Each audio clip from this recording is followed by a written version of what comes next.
Et c'est en cela que certaines personnes trouvent que le vaudou c'est mauvais. Sinon en vrai, ça n'a rien de négatif. Quand on parle de vaudou, c'est la nature, tout ce qui nous entoure, les lois de la nature. C'est basé sur les 4 éléments aussi, l'eau, la terre, le feu et l'air. Allez, on y va. Arrêtez de regarder le python, regardez la caméra. Voilà. Il est là, ok, donc d'abord, je vous souhaite la bienvenue au temple. Je m'appelle Emmanuel et je serai votre guide. Donc là, vous vous trouvez avant tout dans un lieu sacré. Ça, je suppose que vous le savez déjà, vous êtes au temple des pythons. Dans le temple, comme dans toute la ville à Ouida, la divinité principale, c'est le python royal. Le python royal, c'est un serpent. Mais un serpent qui de nature est inoffensif, il ne mord pas, il n'a pas de venin, et ce, peu importe là où vous le retrouvez, dans les maisons d'échange, dans les champs, dans les forêts, dans les rues, un peu partout, c'est la même chose, totalement inoffensif. Vénéré à Ouida parce qu'à l'origine, les pythons protégeaient les récoltes du royaume en empêchant les rats et les rongeurs de s'attaquer aux greniers. Donc les récoltes étaient beaucoup plus abondantes et le royaume prospérait. Mais aussi, ils aidaient à se débarrasser des envahisseurs. Parce qu'au temps des guerres, au moment où le royaume se faisait attaquer ici, c'était les serpents que les gens voyaient avant tout. On ne cherche pas trop à savoir quand un serpent est inoffensif ou pas. Avant tout, c'est un serpent. On dit c'est un serpent. La première des choses qui peut venir en tête, c'est surtout fuir. C'est en cela qu'on dit que les pythons protégeaient le roi et sa population lors des guerres parce qu'ils faisaient fuir. Donc c'est aussi un animal qui ne mange qu'une fois par mois, surtout parce que leur digestion est très lente. Oui, la digestion du python est très très lente. Elle prend 3 semaines minimum. Ils se nourrissent de rats, de rongeurs, de poussins et des œufs. Donc avant, pour nourrir les pythons, on les laissait aller dans les maisons des gens. Une fois par mois la nuit. C'est pourquoi il y a des pythons qu'on peut retrouver sous les lits, au niveau des oreillers, dans la cuisine, dans les marmites, un peu partout. Donc quand vous retrouvez un python chez vous, c'est avant tout signe de bonheur. Et le mettre au cou, c'est une purification aussi. Même quand on se réfère au symbole de la pharmacie, le symbole de la pharmacie, c'est un serpent. Le serpent, c'est avant tout signe de guérison. Quand les enfants avaient de la fièvre dans le temps, il suffisait de leur mettre le python au cou et puis elle disparaissait directement. Donc c'est en fait symbole de guérison avant tout. Aujourd'hui, le python est vénéré à Ouida en tant que divinité de protection, de guérison, de richesse et de fertilité. Il est interdit de le tuer, de le manger ou de lui faire de mal. Donc quand on retrouve un python au dehors dans la nature, on le ramène ici. Quand on a peur, on appelle les initiés et ils viennent le chercher eux-mêmes. Actuellement au temple, il y a plus d'une cinquantaine de pythons. Mâles comme femelles, des petits aussi parce qu'ils se reproduisent et les femelles pondent des œufs. Le temple a été construit d'abord pour la vénération, pour le culte autour du python, mais c'est aussi un moyen pour protéger l'espèce. Et c'est en cela qu'on dit que le vaudou protège la faune et la flore. Donc il suffit de dire à quelqu'un qu'un animal est sacré ou bien un arbre est sacré et personne n'osera lui faire du mal. Les gens ont tendance à respecter les choses quand ils sont sacrés parce qu'ils savent qu'il y a des conséquences. Donc le nom du python dans la langue locale fond, c'est Hueda Dangbe. On dit aussi Vaudou Dagbe. Dagbe en fond, c'est pour parler du bienfait, le bien. C'est une manière de dire que c'est une divinité de protection, comme je l'ai dit, guérison, de richesse, bienfaitrice. On ne vient pas auprès du python royal pour demander le mal de quelqu'un. Quand vous le faites, ça se retourne directement contre vous-même. C'est aussi simple que cela. Le python mâle, on l'appelle Dagbe Pong. Pong en fond, c'est pour désigner ce qui est court de taille, ce qui est petit. C'est une manière de dire que le python mâle est court de taille et petit. Pour la femelle, Dagbe trait, donc trait parce qu'elle est plus longue. Et la communauté, le groupe socio-culturel détenteur du python, de la divinité quand même, c'est les Hueda. Le nom d'origine de la ville même, c'est Hueda, mais c'est la mauvaise prononciation du colon français qui a donné Ouida à la ville. D'accord? Donc les Hueda, pour les reconnaître, c'est grâce aux scarifications. Pour reconnaître quelqu'un qui vénère au python, le python, c'est grâce aux scarifications. Donc quand vous les voyez, les Hueda ont 2 marques sur le front, 2 au niveau de chaque temple ici et 2 sur chaque joue. Ça fait un total de 10 sur le visage. C'est surtout dans le but d'être à l'image du python. Parce que les pythons aussi ont 5 trous perforés de chaque côté du museau. Donc c'est de là qu'est venue l'idée des scarifications. Et dans le temps, cela servait également de carte d'identité. Donc avec les scarifications, on sait directement que vous venez d'ici. À cause de la modernisation, il y a certains parents qui refusent qu'on scarifie leur enfant. Ils ne le refusent pas, refuser les scarifications physiquement du moins, mais ça se fait spirituellement plutôt. On préfère le faire sur l'âme et non sur le corps physique. Donc là, on dit qu'on vous les a achetés. D'accord? Quand on vous achète, vous n'avez plus besoin de le porter sur le visage. Allez, venez avec moi, on va faire le tour.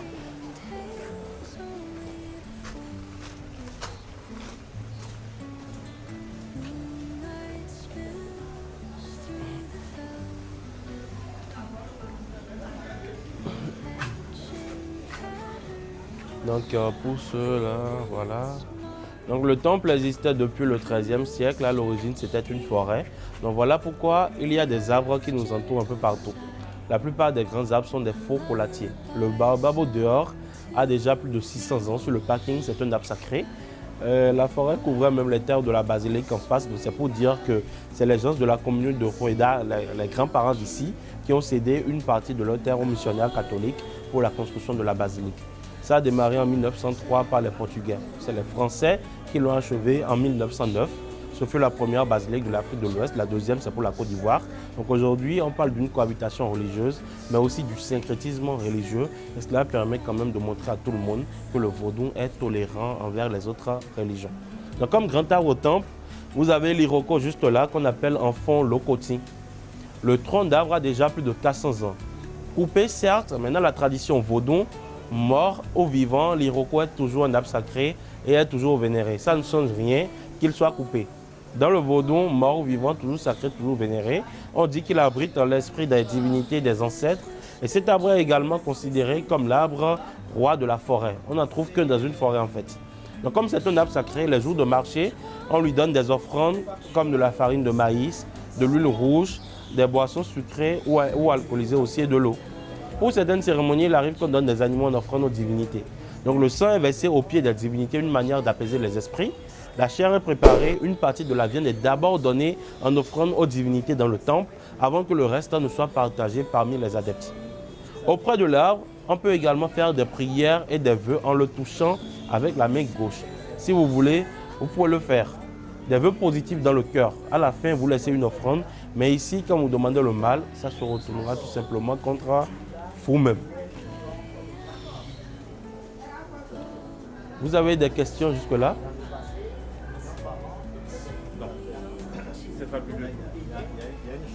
Oui, la chèvre fait partie des offrandes qu'on donne à la divinité. Exactement. Et de l'autre côté, le serpent en train de boire de l'eau. Oui, est-ce qu'on taille les écorces ou parce que j'ai vu que ça se taille? Quand ça prend de l'eau, est-ce que vous taillez pour redonner Oui, on peut tailler.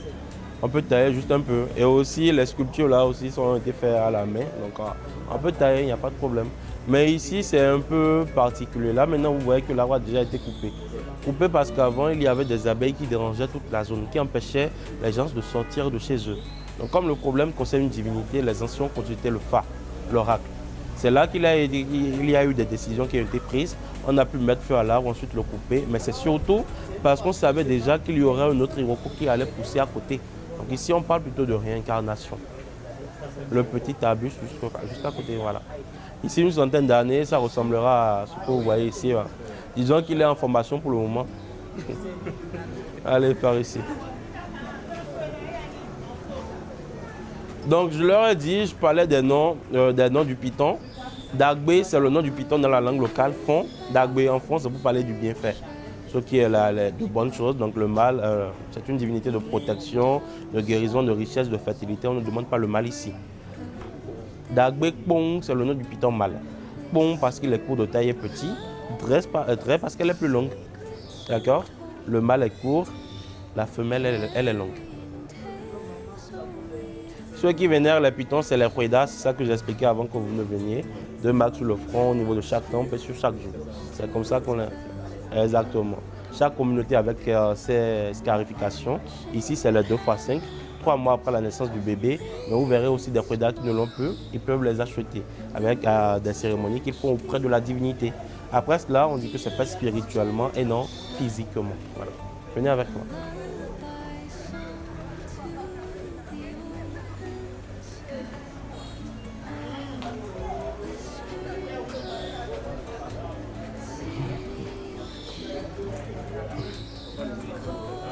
Le sanctuaire vaudou qu'on appelle dans la langue locale font vaudoucho. Vaudoucho signifie la case de la divinité. Donc c'est ici qu'on vénère la divinité elle-même. C'est ici qu'a lieu les cérémonies, les consultations, tout ce qui concerne le culte du python. Mais les pythons eux-mêmes ne restent pas là. À l'intérieur, il y a la représentation spirituelle du python royal. Disons que c'est la divinité elle-même qui est à l'intérieur. Une pierre qui incarne l'esprit parce qu'en fait, c'est l'esprit du python qu'on vénère et non le python en tant qu'animal. Aujourd'hui, on a de la chance, le sanctuaire est ouvert. Ouvert parce que ce jour est un jour favorable pour les cérémonies dans le temple. Parce que chaque 5 jours ici, c'est un peu comme à l'église où les dimanches on va à l'église, les vendredis pour la mosquée et tout cela. Donc ici, c'est chaque 5 jours. Les jours de marché de la ville sont considérés comme des jours favorables pour les cérémonies dans le temple. Aujourd'hui, c'est jour de marché, des jours où la nourriture circule beaucoup plus. Donc là, c'est un jour de marché. C'est ouvert. Il y a eu des cérémonies qui ont été faites aujourd'hui, ce matin déjà. Donc avant d'entrer à l'intérieur du sanctuaire, il faut être prêtre vaudou. Parce que tout le monde n'a pas le droit de savoir ce qui se passe là-dedans. Et pour les quelques-uns qui peuvent y aller, on ne porte pas de chaussures, pas de chapeau aussi. Et les femmes en période de menstruation n'y vont pas. Le mur de l'intérieur est fait en argile et ça date de 1727. La casa a reçu le label de l'UNESCO en 2019. Quand une personne enfreint les règles au niveau du sanctuaire juste ici, la personne en question se fait purifier dans la case de purification de l'autre côté. Mais avant d'y aller, il faudrait qu'on parle quand même de la jarre sacrée Zengmen retournée ici. Zengmen est une jarre de purification qui a déjà plus de 200 ans. Elle est faite en argile, mais là, ils ont ajouté une couche de ciment pour pouvoir la solidifier. Donc quand elle est retournée, elle est posée à l'entrée du temple. Et la prêtresse du temple, c'est une femme du 3e âge qu'on appelle Tanyin, choisit 41 filles vierges. Des filles vierges à cause de la pureté. Leur rôle, c'est d'aller chercher de l'eau au marigot à 7 km d'ici. L'image est représentée sur le mur là, avec, elles seront munies des petits canaris là, juste là, dessinés juste là. Donc à leur retour, elles verseront l'eau dans la jarre. Et la prochaine étape sera de choisir des prêtres vaudous, les gardiens de la tradition qui viendront avec des feuilles sacrées comme l'hysope, la basilic, le jacopha rouge, pour faire une eau de purification. C'est un peu comme de l'eau bénite qui est utilisée pour purifier le temple et toute la ville de Ouidah afin de se débarrasser de tout ce qu'il y a comme ondes négatives. D'accord? À la fin de la cérémonie, une fois la jarre vide, elle est retournée exactement à sa place comme ceci. Et il faut encore attendre 7 ans avant de refaire la cérémonie à nouveau. 7 parce que le chiffre 7 dans la tradition vaudou, c'est un chiffre sacré qui symbolise la pureté, la perfection, surtout la perfection, la complétude et la totalité de l'univers. Je parle des 7 directions. La dernière fois, la cérémonie a été faite en octobre 2024, donc la prochaine cérémonie aura lieu en 2031. Voilà. Quand une personne enfreint les règles au niveau du sanctuaire, la personne en question se fait purifier dans la case de purification juste là. De l'autre côté, vous avez la case de protection. Elle est un peu particulière, elle a une entrée et une sortie. L'entrée est considérée comme le côté négatif et de l'autre côté, la sortie, le côté positif. C'est pour dire que quand le prêtre vaudou entre à l'intérieur par le côté négatif, il ressort toujours par le côté positif. Il ne peut pas ressortir par le côté négatif. C'est une manière d'annuler tout ce qu'il a fait comme rituel à l'intérieur, s'il ressortait encore par là. Et ça risque directement de se retourner contre lui-même. Donc vous remarquerez que les deux cases là sont un peu basses. Avant d'entrer à l'intérieur, il faut s'abaisser, ramper même. C'est un signe d'humilité et de respect. Ce qui fait que même quand vous oubliez de le faire, les cases sont déjà basses. Donc en vrai, on ne vous laisse pas le choix. Vous êtes obligé de vous soumettre. Ici, c'est surtout dans le but de reconnaître vos torts. Une reconnaissance qu'on a péché. On accepte et on accepte aussi de se faire purifier. Voilà. Venez avec moi. Je crois que vous avez déjà vu le python. Hein? Un serpent gentil, comme vous pouvez le voir, inoffensif. Il est calme. Hein? Dagbé très en plus. Pardon? Non, Fred, le python n'est pas un animal très impressionnant par la taille. 1,50 m maximum, légèrement plus pour la femelle. Le mâle, c'est juste 10-15 mois. Donc là, vous avez une femelle. Pourquoi je disais que c'est une femelle, calme aussi. Donc on va essayer de se laver les mains avec la feuille d'hysope. Et ce sera le moment pour vous de mettre le python au cou. D'accord? Mais avant cela, juste là, vous avez l'autel de la divinité du fer. L'autel de la divinité du fer qu'on appelle Oku. Oku, c'est la divinité qui protège d'abord contre les accidents de la route et qui protège toutes les personnes qui touchent ou manient le fer dans leur travail. Il peut s'agir des mécaniciens, des forgerons, des soudeurs, des chauffeurs, des chasseurs et autres. Au Nigeria, on l'appelle Orisha Oku. Je commence par le Nigeria parce que la divinité vient du Nigeria. Au Bénin, c'est Oku, Oku. Ici au temple, nous on dit Dagbegu parce que c'est le Oku du python. Donc, quand vous allez au Brésil, aux Antilles, en Haïti, en Caraïbes, on l'appelle Ogu Ferraille, qui fait référence au fer. Parce que la divinité elle-même est constituée de fer rouillé, de moteur et de chêne aussi. Donc, comme offrande, on lui donne de la farine de maïs, de l'huile rouge, des boissons sucrées et de l'eau. Pas d'alcool, pas du piment. Quand vous lui donnez ces éléments, vous provoquez sa colère. Et il peut arriver que vous mourrez par accident. Il y a quand même certaines personnes mal intentionnées qui lui donnent de l'alcool, surtout pour faire du mal à une autre personne, en disant que c'est telle personne qui m'a envoyé te donner de l'alcool. Donc là, c'est à la divinité de décider qui punir. Et c'est en cela qu'on l'appelle aussi le dieu de la justice. Si vous avez raison, la divinité punira par exemple celui qui vous a causé du tort. Mais si vous êtes en tort, retour à l'envoyeur. Auprès d'elle, on fait également des prières et des vœux, mais quand vous demandez le mal, ça reviendra encore vers vous. Ça fait partie des principes du vaudou. Dans le vaudou, quand vous demandez le mal, tôt ou tard, ça reviendra vers vous. Et c'est en cela que certaines personnes trouvent que le vaudou, c'est mauvais. Sinon, en vrai, ça n'a rien de négatif. Quand on parle de vaudou, c'est la nature, tout ce qui nous entoure, les lois de la nature. C'est basé sur les 4 éléments aussi, l'eau, la terre, le feu et l'air. Il y a un 5e élément que les gens oublient souvent, et c'est l'esprit. D'accord? Donc quand on prend le mot vaudou, c'est séparé en 2 syllabes. Le veau, qui signifie soit à l'aise, veau, soit relax, la paix, la sérénité, et doux, manger, profiter de son existence. Donc la bonne prononciation dans la langue locale c'est plutôt vobodou. Exactement, vobodou. Et ça forme une philosophie de vie. On vous demande d'être à l'aise pour bien profiter de votre existence. Donc cela n'a rien à voir avec la sorcellerie ou la magie noire comme les gens le pensent. Ce n'est pas du tout la même chose. D'accord? J'espère que ça va. Hein? Vous avez des questions avant qu'on... Ouais. Là, vous avez la feuille d'hysope. Oui. Oui, exactement, Dagbé. Le goût là, c'est quoi? Dagbé, goût. C'est le nom de la divinité du fer. Au goût, goût. Fodon, goût. En quoi c'est lié avec le python? Ce n'est pas que c'est lié avec le python. Mais le Ogoué est là surtout pour protéger ceux qui viennent ici. Les allées et retours des visiteurs. Parce que c'est la divinité qui ouvre les portes et qui vous débarrasse de tout ce qu'il y a de négatif sur votre chemin. Qui protège contre les accidents de la route, comme je l'ai dit. Donc quand les visiteurs viennent ici, une protection supplémentaire, c'est vrai que vous avez vos religions, vos croyances et tout, mais une protection supplémentaire, c'est pas du refus. Hein. Donc c'est pour surveiller nos pas à l'intérieur, pour qu'il n'y ait pas quelque chose d'inattendu, un danger inattendu. Voilà. Et du coup, quand vous les tenez comme ça, ils ne se fatiguent pas à un moment donné? Et au temple, il y a plus d'une 50aine de pitons. Donc on a l'embarras du choix en fait. Je finis avec vous, je le dépose et c'est un autre piton qui sortira. Je commence par qui en fait? Oui, on va commencer par lui, bien sûr. Il n'est pas encore lavé. Allez-y. C'est bon? Oui. Moi, je tiens la tête du piton. Ouais. D'accord? Ouais. Comme ça, je vous mets la queue. Ça prend 3 secondes, 5 maximum. On vous fait une photo rapide et puis c'est tout. Et on y va. Arrêtez de regarder le piton, regardez la caméra. Voilà. Il est là, voilà. Il a fait serein maintenant. Il bouge parce qu'il est vivant, c'est tout. D'accord? Détendez-vous. Détendez-vous. Il bouge parce qu'il est vivant. C'est bon?